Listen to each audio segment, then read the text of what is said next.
Saigon, the heart of Vietnam, a city of endless lights, hidden histories, and secrets whispered through the cracks of time.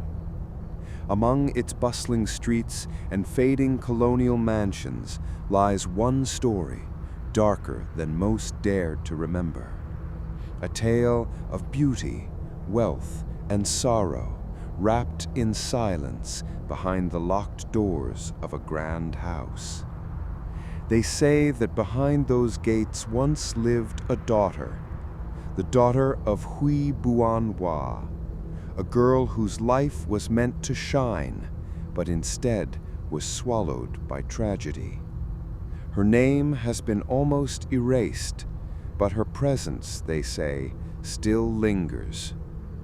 Ho Chi Minh City, a place where the old and the new breathe side by side. By day, the streets outside are alive, scooters humming past colonial facades, vendors calling out from stalls. But when night falls, shadows cling to the walls, and the hum fades to a whisper. At the corner of Pho Duc Ching Street stands an ornate cream-colored building with green shutters and arched balconies. To tourists, it's just the Museum of Fine Arts, a place for paintings and sculpture. But to the people of Saigon, it's something else. They say when the lights go out and the halls fall silent, a girl in white walks the corridors, her eyes hollow, her skin pale as porcelain. They call her the daughter of Hui Bon Hoa. At the dawn of the 20th century, one man's name held power in Saigon, Hui Bon Hoa, a wealthy Chinese-Vietnamese businessman whose empire spanned real estate, trading, and banking. His fortune built grand villas, hotels, and this very building. But Hui's pride and joy was his only daughter, Hui Tieu Lan. From the moment she was born, she was treated like royalty. Silk dresses from Hong Kong, gold hairpins from Shanghai, tutors who taught her poetry, calligraphy, and the French language. In the family's sprawling mansion, she would play the piano in the sunlit drawing room, her laughter echoing through the marble halls. But in life's cruel way, laughter has a way of fading. Hui Tia Lan grew into a young woman of striking beauty. Her skin was as pale as the moon. Her hair fell like black silk down her back. Everywhere she went, she drew admiring glances, from Saigon's high society to visiting French officials.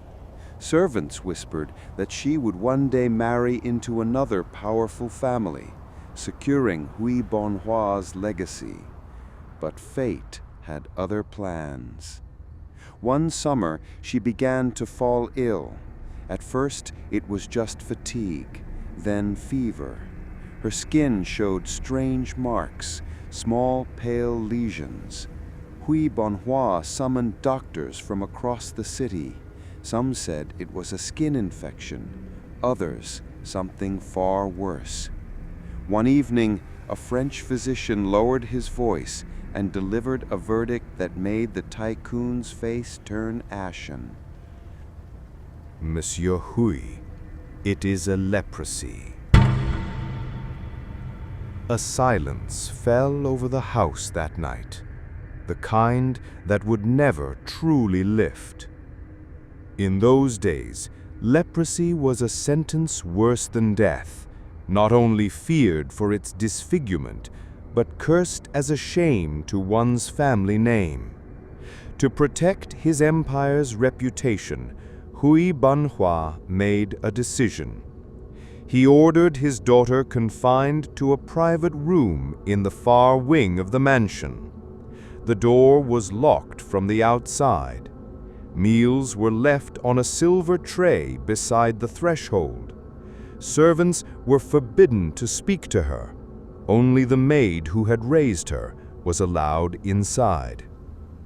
From her balcony, she could see the streets of Saigon, but never again walk among them. At night, she would hear music drifting from the grand ballroom below. Gathering she was once the Jew love, now continuing without her. Her piano stood in her room, untouched, gathering dust, and the walls seemed to inch closer with each passing day.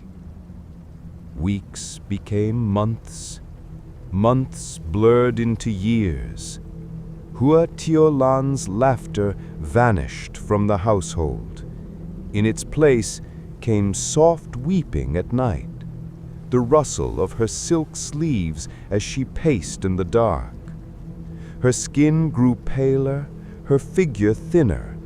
The disease was not swift, but cruel, stealing her beauty in pieces, while leaving her mind trapped in a cage of mirrors and memories. Sometimes the maid would bring her small comforts, a new hair ribbon, a music box, a doll she had as a child. "You must eat, Tiotu, please." But more often than not, the food was untouched.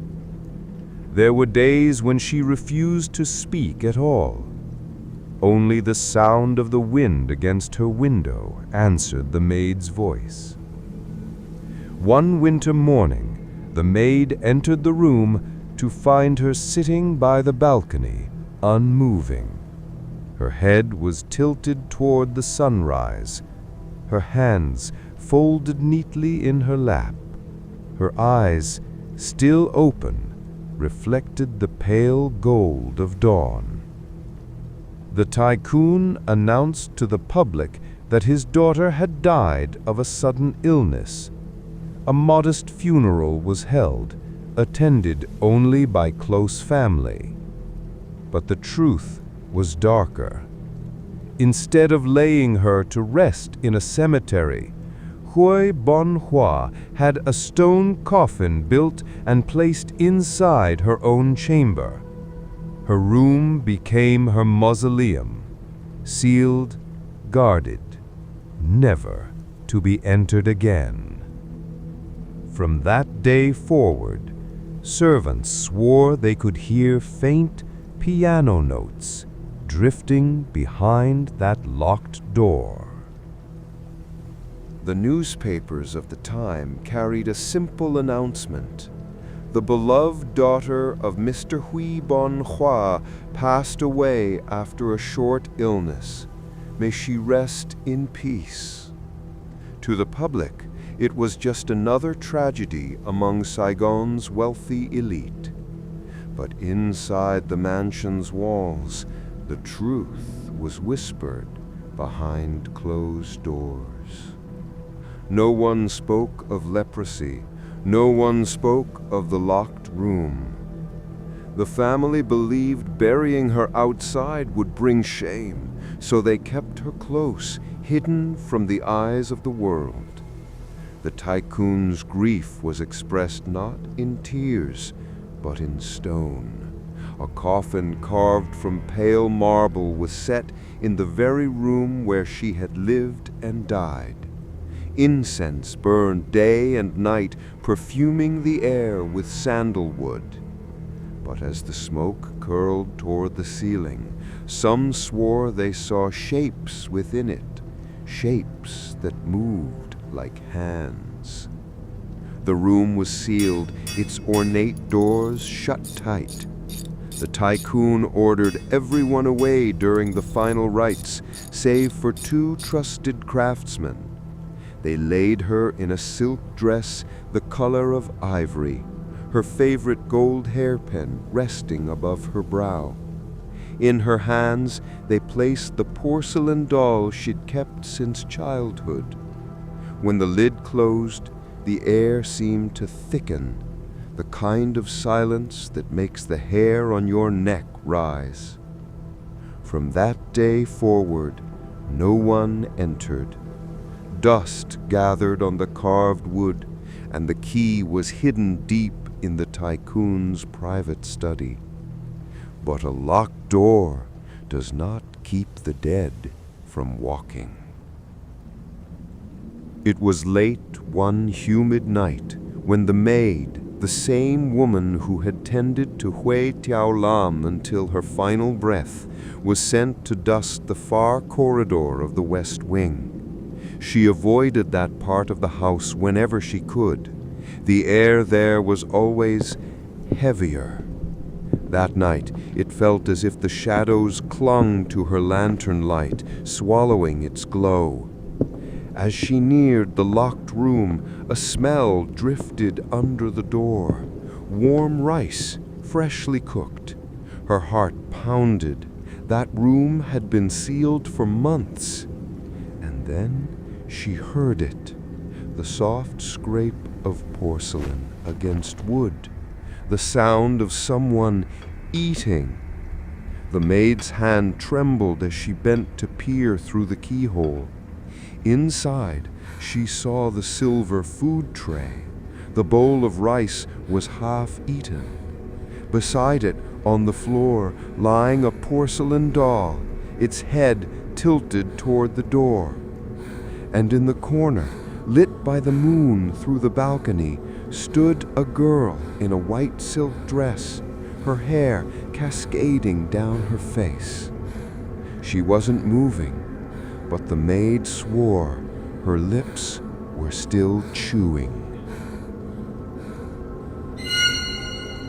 The maid fled, dropping her lantern. It rolled on the marble floor, its flame sputtering out, plunging the corridor into darkness. After that night, whispers spread among the servants.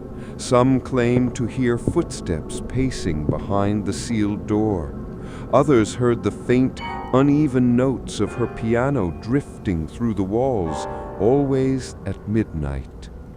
One man swore he saw her shadow glide across the courtyard when the moon was full. Another servant, a young man sent to fetch laundry, returned pale as chalk, saying a woman's voice had called his name from the second-floor balcony, though no one was there. At times, visitors reported the sound of soft weeping from the upper floors. The moment they looked up, the crying would stop, replaced by the sound of bare feet running across old wooden boards. The tycoon forbade anyone from speaking of it, but fear has a way of living in the bones. And in that house, it seemed the walls remembered everything. Not everyone believes the leprosy tale. Some say Hua Tieu Lan was never sick at all.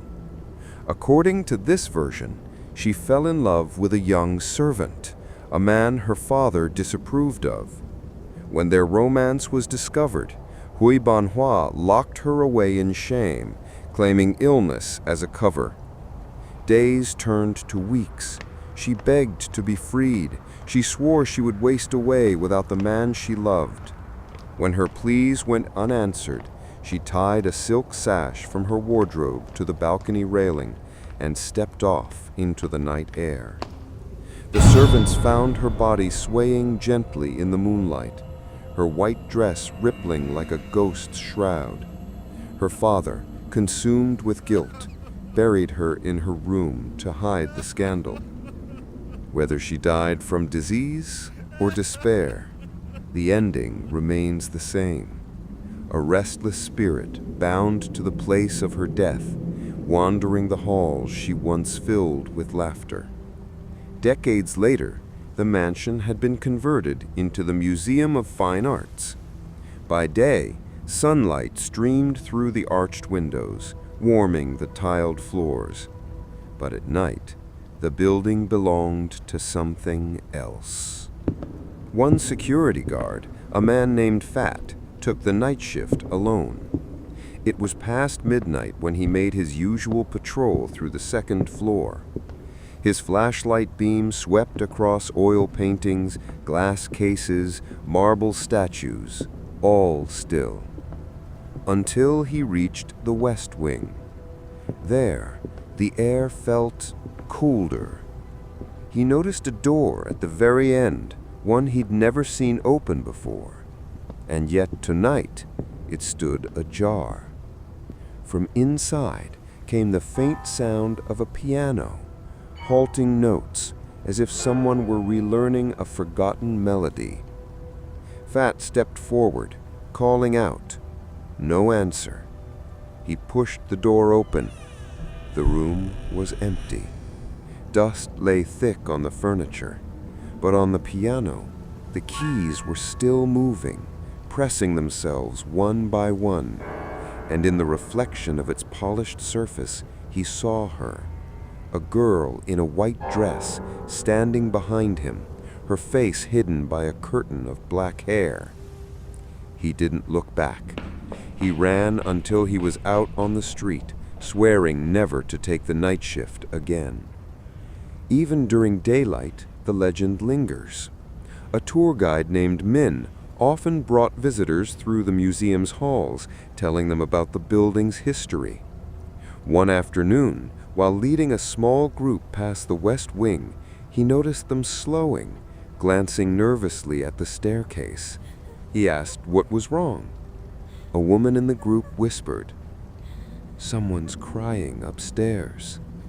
Men listened, and indeed, a faint, muffled weeping drifted down the stairwell. The sound was soft, almost childlike, but filled with sorrow. He climbed the stairs, calling out. Each step he took, the weeping grew fainter until it stopped entirely.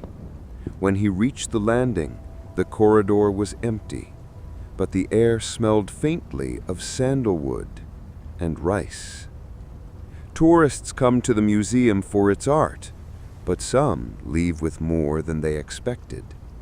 A French traveler named Camille visited in 2018, carrying her vintage film camera. She wandered the halls alone, fascinated by the colonial architecture. Later, when she developed the film, one photograph made her blood run cold. It was of the West Wing balcony. There, standing in the shadows, was the faint outline of a woman in a white dress. Her face was pale, her eyes black hollows. Her mouth was smiling. She swore she had taken that photo when the balcony was empty. In 1972, a Vietnamese horror film loosely based on the legend of Hua Tieu Lan was released. It showed a young woman locked away by her wealthy father, dying alone and returning to haunt the family home.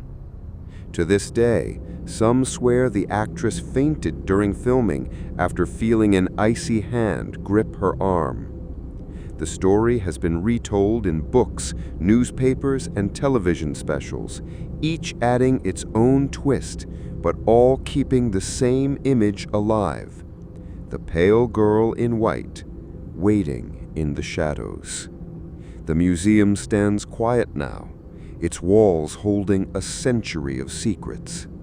After hours, the lights are dimmed, the doors locked.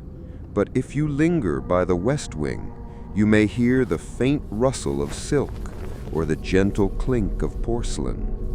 Sometimes, a note from a piano will drift down the hall, slow, deliberate, as if testing each key. And if you're very, very unlucky, you might catch a glimpse of her in the reflection of the glass display cases, standing behind you, her head tilted, her hair falling forward like a curtain. They say she walks still, not to harm, but to be remembered. For a girl, once locked away, will never stop seeking the world that was stolen from her.